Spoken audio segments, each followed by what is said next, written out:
Dallas Cowboys OTAs going down at the Star in Frisco, Texas, before heading out to California in Oxnard. Mike McCarthy going 6-10 in his first season with the Cowboys. Last season improved that to 12-5, including winning the NFC East. The Cowboys will at least try to run that back. They lost to the 49ers in the wild card round, though. But as you see in the NFC East, 17 straight seasons without a repeat champ, the longest such streak by any division in NFL history. Let's welcome in Emory Hunt to talk about the Dallas Cowboys and their outlook right now. They are the favorite to go ahead and win the NFC East, but as we mentioned, there's 17 years of not having back-to-back champs. How easy or tough will it be for the Cowboys to do that? It will be tough, but I do feel like they will be able to do exactly that and repeat as champs. This is a very good football team. When you look at them from top to bottom, their two deep is always stacked with talent, and they have the best quarterback in the division in Dak Prescott. And people have to remember, this is a guy that's coming off of that gruesome ankle injury. He'll be 2 years removed from that. Quiet as kept, he had his best season last year coming off of that injury. So now getting back to what he was prior to that, I feel like being able to get outside the pocket and move a little bit better than he did last season. This team will be one of the better teams in the NFC and are considered, I know people will hate to hear this, Super Bowl favorites because of how good they are on both sides of the ball.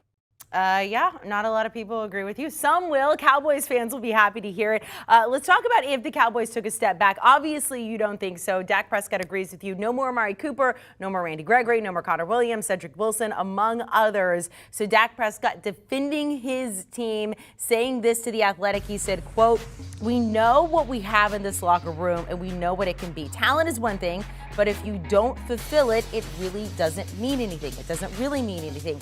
We got young players that just haven't had a chance to make a name for themselves. I know what this team has and the men that they have and the coaches and the leadership. We definitely didn't take a step back." What are your thoughts on that, Emory?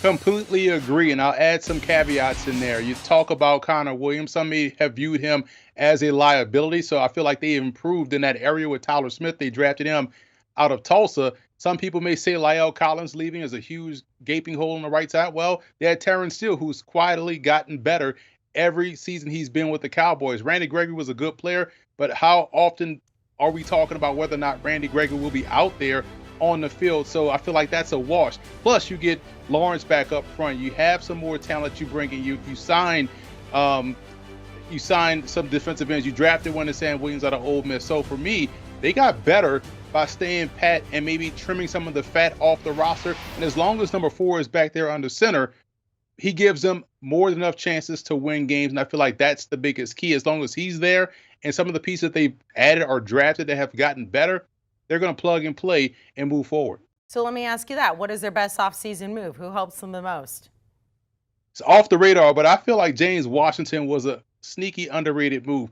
He was one of the receivers in Pittsburgh that didn't get utilized a lot. He's a straight go ball receiver. He reminds me a lot of what they have on a roster in Michael Gallup, someone that wins off the line initially, is able to stack the defensive back and accelerate to the football. I feel like when you look at him, Gallup coming back from injury, along with CeeDee Lamb, this is going to be a go ball offense. We're going to see these guys work touchdown or check down in the passing game. So I feel like James Washington getting this opportunity to showcase why he is someone that should have gotten the ball a little bit more so in Pittsburgh. CeeDee Lamb, wide receiver 1, he says he's been preparing for this moment his entire life. Of course, recently we heard Jerry Jones talking to the media there in North Texas, saying that he thinks CeeDee is better than Amari Cooper. What do you think CeeDee Lamb's outlook looks like as a clear-cut wide receiver 1? He has gotten better every season statistically. I know he wants to clean up on some things. You talk about 8 drops last year. 6 times Dak Prescott targeted him. They ended up in interceptions, so he probably wants to clean up a little bit of the consistency in terms of how he's running his routes. But other than that, he can catch the ball. He's a catch and run guy. He does a great job in trying to score the ball once he has it in his hand. So when you look at someone that's young, athletic, eager, and aggressive, all of those things, all of those boxes he's checking, leads me to believe he's going to have a breakout year once again. Almost 1,000 yards as a rookie, had 1,000 yards last year. He may flirt with that 1,200 number this season.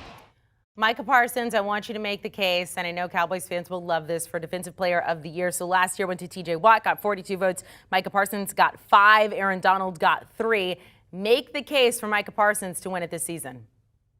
Well, TJ Watt won't have the season he had last year, so by default, Michael Parsons should win Defensive Player of the Year. Probably should have won it last year. He would have gotten my vote. You talk about someone that had 20 TFLs. That is setting up prime property on the opposite side of the line of scrimmage. 13 sacks. And keep this in mind. This was what made what he did last year so impressive. He didn't play in 2020. So all he did was try to get his football legs en route to being the Defensive Rookie of the Year. Now he has a better grasp of what's going on with the system. He has a better grasp of NFL speed.